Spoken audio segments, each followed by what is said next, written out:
Alors, une petite introduction. Voilà, un jeune homme, c'est un entrepreneur de la Silicon Valley en Californie. Alors, sûrement certains le connaissent. Donc, il a créé une application qui est utilisée par des millions d'utilisateurs. Et j'ai vu dans une interview qu'il a annoncé qu'avant de coder son application, avec ses collaborateurs, il a dessiné entièrement l'application. C'est-à-dire qu'ils ont dessiné toutes les interfaces. Et si quelque chose n'allait pas, donc s'il y a quelqu'un qui émettait une critique ou pensait que ça n'allait pas marcher, il refaisait tout. Donc ça a pris beaucoup de temps. Il estime à peu près 4 heures pour chaque itération de son application. Donc finalement, c'est pas tant que ça, mais quand on additionne 4 heures par 4 heures, ça prend du temps. Et donc, au bout de son processus d'itération, de recevoir des critiques, ils ont réussi à faire la maquette parfaite pour leur première version de leur application. Et grâce à ça, Mike Krieger a pu lancer Instagram et a pu faire le succès qu'on lui connaît. Donc je trouve que c'est un bon exemple pour montrer la puissance du maquettage en tant qu'outil de création d'idées, de résolution de solutions, et aussi de réflexion, parce que là, ils ont maquetté l'entièreté de leur application, ce qui n'est pas souvent le cas quand on fait du maquettage. On dessine souvent la home page, et puis après, on écrit les spécifications. Et donc, le maquettage, qu'est-ce que c'est? Donc moi, je vais me concentrer sur ce qu'il y a au tout début du maquettage, le maquettage crayon-papier. Généralement, c'est quand on prend un crayon, un papier, qu'on dessine les premières esquisses de notre application, de notre produit. Et ce qu'il faut savoir, c'est qu'à ce moment-là, cet outil-là, c'est un formidable outil de communication. Généralement, quand on fait ça au cours d'une réunion, ça permet d'aplanir les niveaux de hiérarchie, tout le monde au même niveau. Ça permet également d'optimiser la communication. Et ça permet surtout de résoudre des problèmes assez rapidement, parce que quand on va utiliser des outils informatiques pour coder l'interface ou pour carrément dessiner par exemple sur Photoshop, ça va prendre beaucoup de temps, et de revenir en arrière, c'est toujours très compliqué. Et souvent, on est encore plus susceptible sur les critiques qu'on peut avoir, parce qu'on sait le travail que ça a donné. Alors que quand on va dessiner, ça va prendre 2 secondes, et ensuite, on peut le mettre à la poubelle, on peut refaire quelque chose, ça va nous reprendre 2 secondes. Donc l'intérêt, il est là. Dernièrement, j'ai pu vérifier ça sur un projet d'une application qui concernait un agenda qui se voulait assez novateur, qui s'appelle Zenday. Cet agenda, en fait, était basé sur un système de to-do list. Et le principe, l'objectif, la vision du projet, c'était d'avoir accès rapidement et n'importe quand à sa to-do list. Sauf que sur la première version, ils en avaient mis partout. On pouvait y accéder n'importe quand. Il y avait sur l'agenda, il y avait des boutons sur le côté pour y accéder. Et au final, c'était pas forcément utile, parce que la to-do list, on a besoin de se faire appeler, mais pas forcément d'y accéder. C'est plus un rappel dont on a besoin.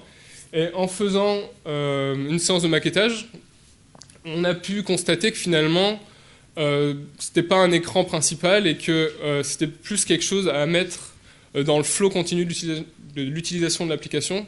C'est-à-dire que c'était pas l'utilisateur d'y accéder, mais c'était à l'application de lui envoyer du push pour accéder à sa to-do list. Voilà, c'est un exemple comme ça, parce que finalement, lors de la séance de maquettage, la complexité des choses a fait qu'il fallait aller au plus simple. Et donc, on a fait comme ceci. Voilà, donc c'est peut-être un peu flou, et puis d'ailleurs, vous utilisez peut-être aussi cette technique. Ça se fait souvent maintenant. C'est assez rare que personne l'utilise, que ce soit avec leur logiciel. Et ce que je vais vous proposer, c'est que j'ai distribué des post-it. Donc tout le monde n'en a pas, mais l'idée, c'est de vous les partager. Et je vais vous demander de prendre 30 secondes pour dessiner l'interface d'une Google Watch. Alors imaginez que c'est une montre connectée, ça pourrait être un peu à la mode à la page. Donc essayez de, en 30 secondes, définir qu'est-ce qui vous intéresse qu'est-ce qui est intéressant d'avoir sur une interface de Google Watch. Donc essayez de récupérer un post-it devant, derrière, à gauche, à droite. Et je vous laisse même pas 30 secondes pour dessiner. Dessinez assez rapidement ce qui vous passe par la tête. Le but, c'est pas de faire quelque chose de très précis.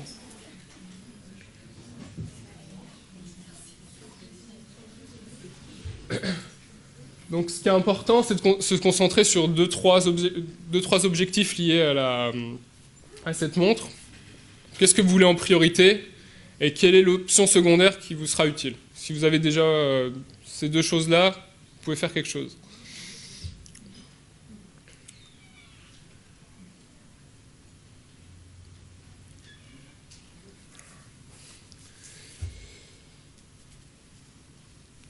Donc je vais vous laisser encore 10 secondes, histoire de ne pas perdre trop de temps sur le déroulé.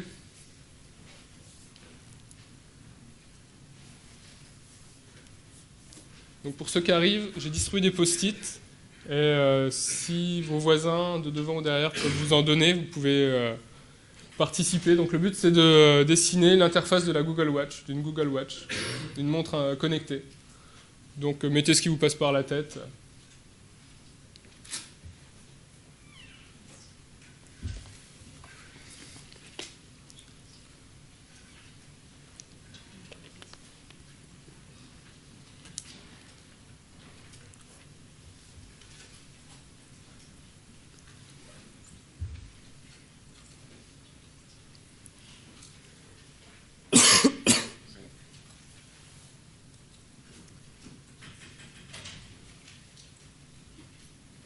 Voilà, encore 5 secondes.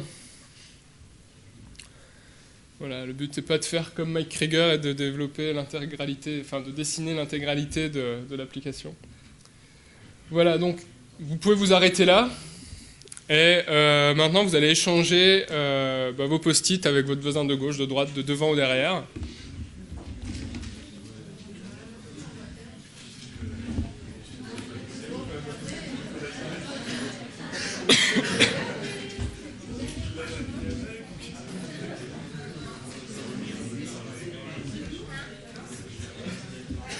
Voilà, donc je vous laisse découvrir ce qu'ont fait les autres participants. Et donc, voilà, j'ai une question à vous poser. Qui, dans l'Assemblée, n'aurait pas de critique à émettre sur les interfaces que vous avez devant vous? Bon, personne ne répond, donc c'est plutôt bon signe. Et qui en aurait plus d'une à émettre sur l'interface que vous avez devant vous, qui est dessinée? N'hésitez pas à lever la main. Si vous avez dit que vous n'aviez pas de critique, j'imagine que vous en avez. Ah, il y en a deux là-haut.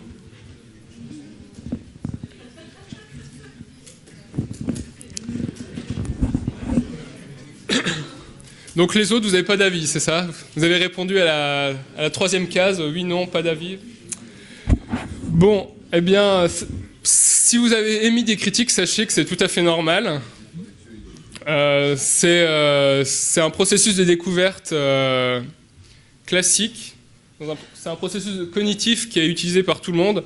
On a souvent souvenir des enfants qui posent la question « pourquoi ?».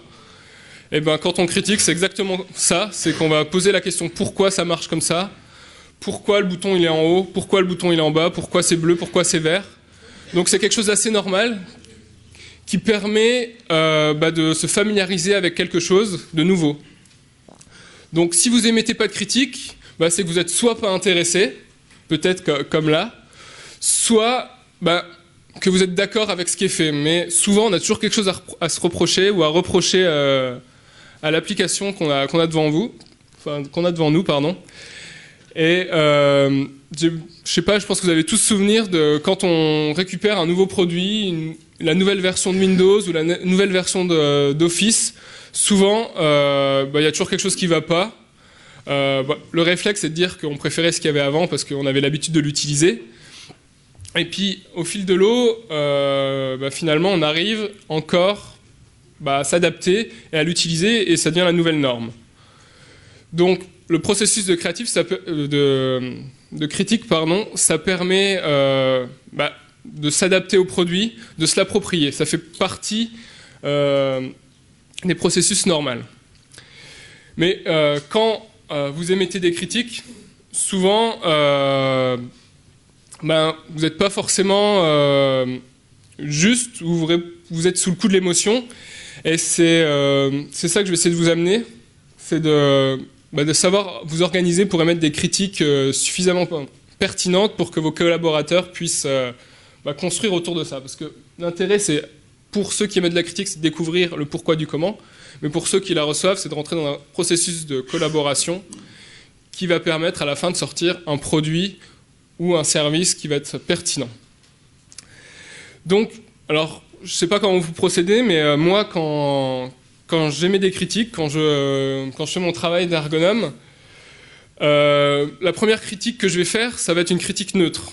C'est-à-dire que je ne vais pas rentrer sur des aspects subjectifs. Typiquement, ce qui rentre dans le subjectif, ça va concerner le graphisme. J'aime, j'aime pas, ça c'est totalement subjectif. On n'est pas là pour ça, le but c'est de mettre des faits sur les critiques.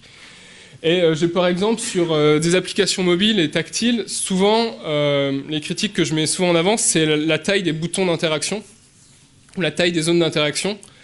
Et quand j'émets ces critiques, je me réfère souvent aux standards et aux normes qu'on trouve dans toute la littérature, à savoir que pour une zone d'interaction, pour qu'elle soit facilement accessible, il faut à peu près 8 mm de largeur. Déjà, quand on émet ce type de critique, on se base sur des faits qui sont standards, qui sont la norme, et l'interlocuteur peut difficilement répondre, et il attend la suite. Donc, émettre une critique neutre, c'est important, et ensuite, il faut exprimer une émotion, dire en quoi ça va être pénalisant pour le projet. Alors moi, en tant qu'ergonome, je vais souvent dire que les utilisateurs risquent de ne pas utiliser l'interface, ne pas utiliser l'application, et par conséquent, si un produit n'est pas utilisé, il n'y aura pas de vente derrière, ou il n'y aura pas de conversion, ou on ne pourra pas mettre d'encart publicité. Donc c'est important de faire une critique neutre, et ensuite d'expliquer ce qui ne va pas aller. Généralement, quand on arrive à ces deux étapes-là, la personne en face va vouloir répondre, parce que forcément, on l'attaque sur un travail qu'elle a fait, elle va vouloir se justifier, et généralement, il ne faut pas lui laisser le temps de répondre, et il faut continuer à argumenter. Parce que quand on critique, ce qui est intéressant pour continuer la conversation, c'est de proposer une solution constructive. Donc typiquement, dans cet exemple-là, pour le bouton qui est trop petit, pour la zone tactile qui est trop petite, on se base encore sur les normes et on dit, voilà, il faut partir sur une base de au moins 8 mm pour avoir quelque chose d'accessible. Voilà, est-ce qu'on peut construire autour de ça? Et ensuite, il faut exprimer les conséquences. Donc, ça rejoint la deuxième étape où on dit, si c'est plus utilisable, si c'est plus accessible, ça sera plus utilisé et le produit sera mieux accepté. Donc, voilà, c'est la première étape. Il faut bien critiquer, c'est important. Et une fois qu'on a proposé notre solution, donc voilà, il faut mettre des zones accessibles de plus de 8 mm pour que ça soit très utilisable. Souvent, on se fait critiquer en retour, parce que processus normal de communication, on lance une question, il y a une réponse ou une critique. Et c'est souvent là que c'est le plus difficile. C'est qu'une fois qu'on est sous le feu de la critique, il faut comprendre en quoi ça va générer de la collaboration, ou au contraire une rupture dans cette communication. Donc déjà la première chose à faire, c'est d'être assez calme et d'analyser cette critique. Ça sert à rien de dire non, j'ai pas eu le temps de faire dans les détails, j'ai fait lancer un truc rapidement, j'ai fait rapidement quelque chose, j'y pensais pas trop. Non, le but c'est pas d'être impulsif, c'est pas de monter sur ses grands chevaux, c'est de rester calme, de l'accepter. Généralement, comme je vous l'ai dit au début, c'est une situation quand on propose des maquettes ou quand on fait surtout du maquettage papier où le niveau hiérarchique est à plat. Donc il ne faut pas se dévaloriser, on est dans une relation de pair à pair, au même niveau. Et donc il faut comprendre l'effet de pourquoi la critique a été mise en place. Donc moi souvent, j'ai souvent des retours par rapport au côté esthétique, à la place des différents éléments dans l'interface. Parce que souvent sur des maquettes, les concepteurs veulent mettre beaucoup de choses, toutes les fonctionnalités veulent être d'entrer sur la page d'accueil ou sur le premier écran d'une application mobile. Et tout le travail va être de comprendre pourquoi le concepteur veut mettre toutes ces options sur le premier écran. Donc, il faut mener son enquête, comprendre si, en tant que concepteur ou producteur d'une maquette ou d'un produit, j'ai une influence sur la critique qu'on vient de me faire. Typiquement, sur cette critique-là, si le concepteur veut mettre le maximum d'options sur son premier écran, là, je peux faire quelque chose en tant qu'ergonome, je peux l'aider à prioriser ses fonctionnalités, à travailler avec lui, qu'est-ce qui va être important pour que son produit soit utilisable et soit compris par le maximum d'utilisateurs.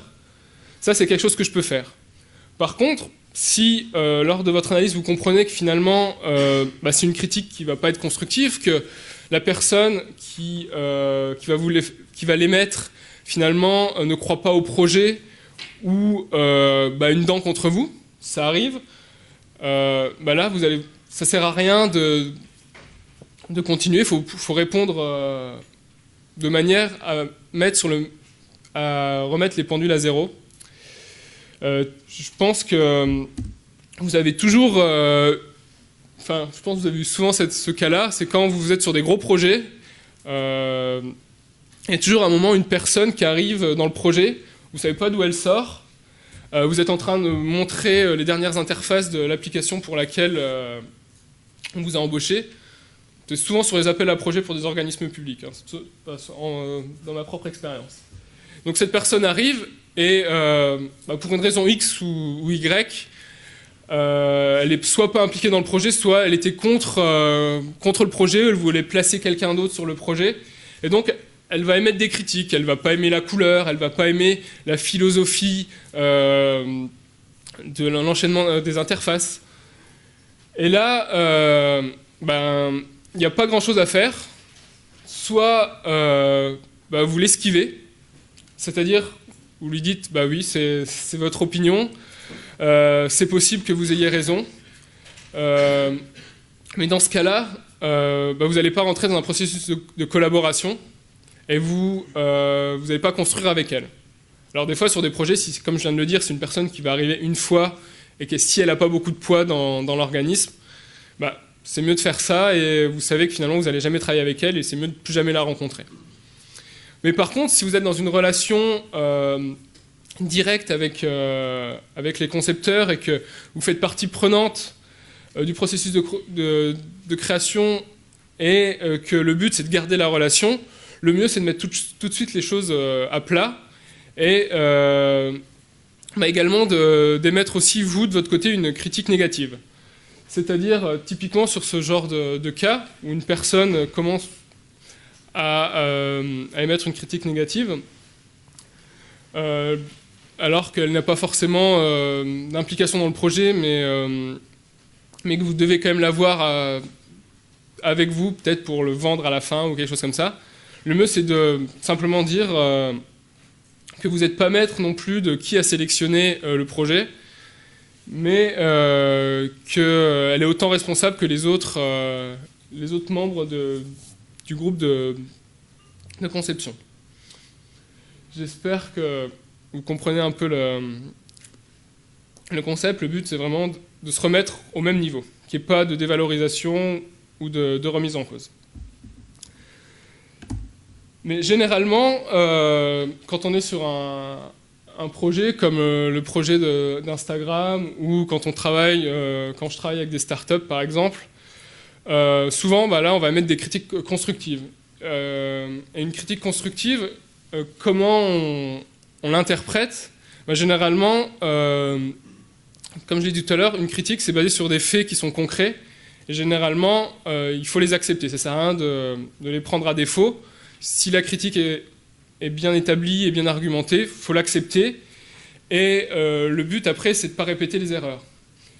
La critique que j'avais mise sur la taille des zones tactiles, voilà, si elle est acceptée par l'ensemble du groupe de conception, ben après, quand on va refaire d'autres maquettes ou d'autres itérations, ben, tout le monde va savoir qu'il ben, faut au minimum 8 mm de large pour que ça soit accessible. Et le problème sera réglé, on n'aura plus besoin de revenir dessus. Donc le but, c'est vraiment que tout le monde accepte cet état de fait et qu'on puisse avancer. Ensuite, il peut y avoir des critiques qui sont constructives, notamment tout ce qui concerne les objectifs business.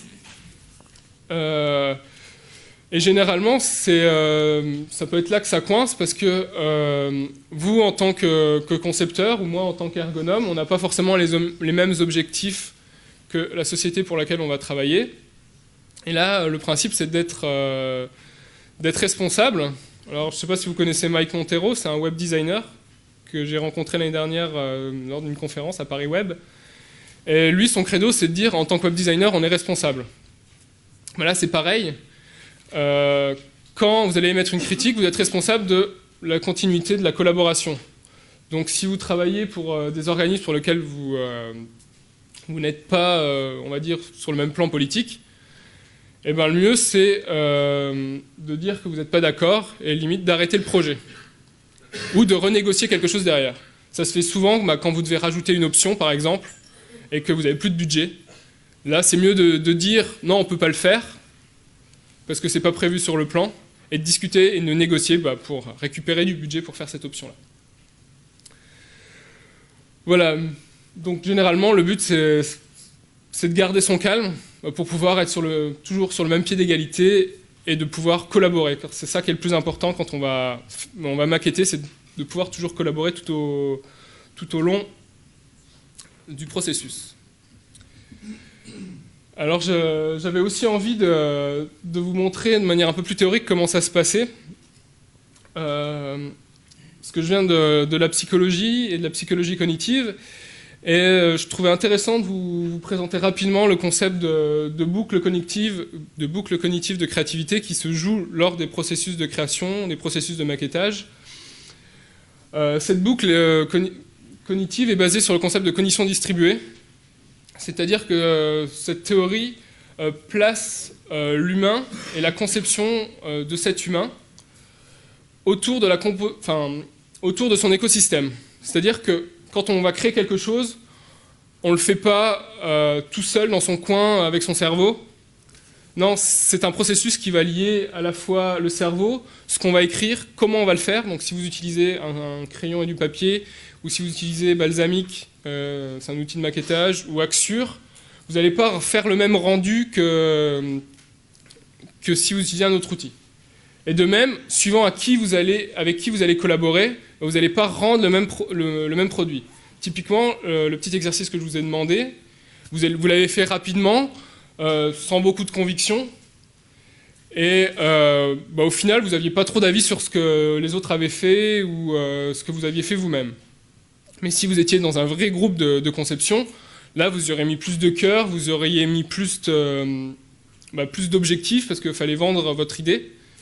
Et donc, c'est un peu ça ce principe, c'est qu'une idée, elle ne sort pas toute seule du cerveau, elle est comprise dans un contexte, et si on change de contexte, une même idée n'aura pas la même forme.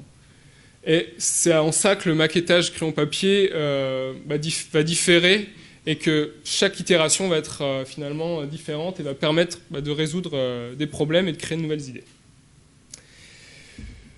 Et sur les critiques, j'avais envie de finir sur une bonne note. Je suis un grand fan de basket. Et donc la France, si vous ne le savez pas, a gagné le championnat d'Europe. Et ce championnat d'Europe se fait en 2 phases. Une première phase où il y a des matchs pour se qualifier pour les phases finales, ou avec des matchs à élimination directe. Et pendant toute la première phase, la presse, les supporters, moi-même, on a émis beaucoup de critiques sur cette équipe-là. Ils ont dû répondre aux journalistes qui prenaient le temps, qu'il fallait que le groupe mature, tout ça. Donc, ils ont subi les critiques, mais au final, ils ont pu construire quelque chose et ils ont pu gagner. Et donc, c'est ça aussi qui est important, c'est de se servir des critiques pour grandir, pour améliorer ses produits, pour améliorer ses processus de conception, et pourquoi pas gagner une médaille d'or comme l'équipe de France. Voilà, donc j'ai fini. J'espère que j'ai pu vous amener quelques idées, quelques pistes de réflexion. Et je suis ouvert à toute question, si vous en avez, ou si vous... Voilà. Donc je vous remercie.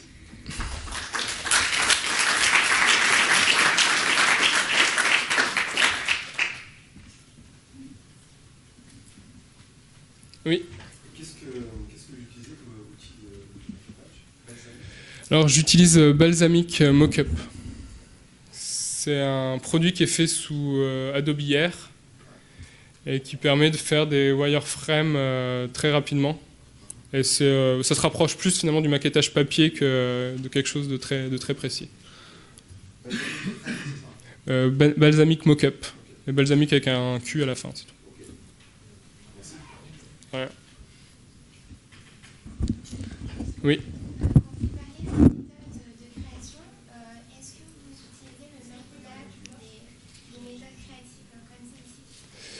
Alors ça m'arrive, mais généralement, moi dans mon cabinet, on fait des groupes de conception avec les utilisateurs. Donc on fait maqueter les utilisateurs et généralement on essaye ensuite d'introduire les concepteurs. Donc on n'utilise pas souvent de mind map, mais on sert souvent des specs qui sont annoncés par nos clients pour développer autour de ça et de faire des ateliers qui sont une succession de petits jeux pour faire de la créativité.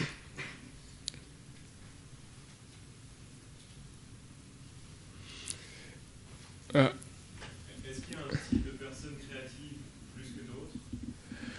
Alors ça c'est une vaste question. Je vais renvoyer à la boucle créative. Ça va dépendre du contexte. Si vous ne connaissez pas du tout, par exemple, on est dans le web, mais si vous allez dans une menuiserie ou vous travaillez avec des menuisiers ou des ébénistes, eux, ils vont être très créatifs dans leur propre domaine parce qu'ils vont maîtriser les outils et les cycles de conception. Alors que si on les met dans le web, ils vont sûrement être dans les standards, retrouver des choses qu'ils ont l'habitude d'utiliser tous les jours, comme Google ou Facebook, et du coup on va plus être trop dans la créativité, on va rester dans les normes. C'est des choses que je retrouve beaucoup dans les ateliers de conception que je fais avec les utilisateurs. Souvent on les utilise pour valider des choses, mais pas pour faire de la création, parce que on va dire un utilisateur lambda, il va être standard, il va être dans la norme, il va rappeler des choses qu'il a l'habitude d'utiliser, il va jamais être en rupture. Voilà.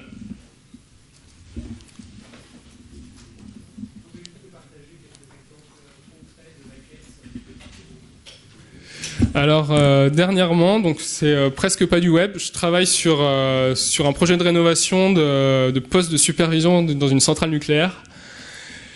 Et c'est des très gros processus pour créer les interfaces.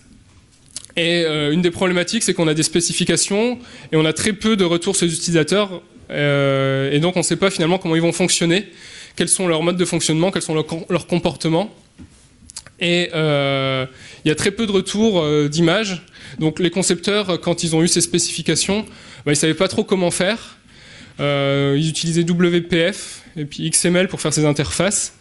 Et afin de débloquer un peu la création et résoudre certaines problématiques, on a mis en place donc des séances de maquettage déjà pour faire un enchaînement d'écran, pour comprendre quelles allaient être les problématiques sur ce type d'interface. Donc c'est une interface de maintenance. En fait, il fallait superviser un processus d'installation de données qui permettent ensuite de calibrer le superviseur et les différents capteurs qu'il y a dans une centrale nucléaire.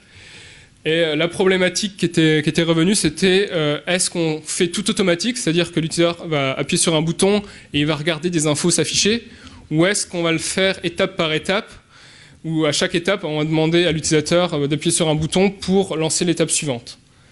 Ça nous a pris 2-3 séances pour faire un mix des deux. Et finalement, on a essayé de donner le maximum de contrôle aux utilisateurs parce que le travail de supervision, finalement, on est juste en veille et on doit se réveiller rapidement pour répondre à une problématique.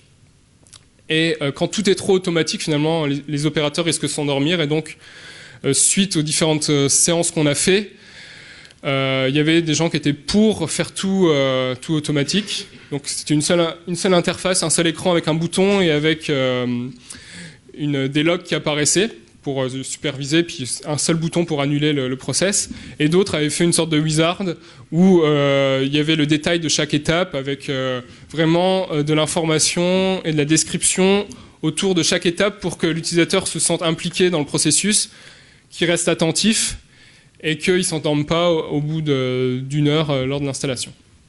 Donc voilà, c'est un des exemples que je peux dire. Ok.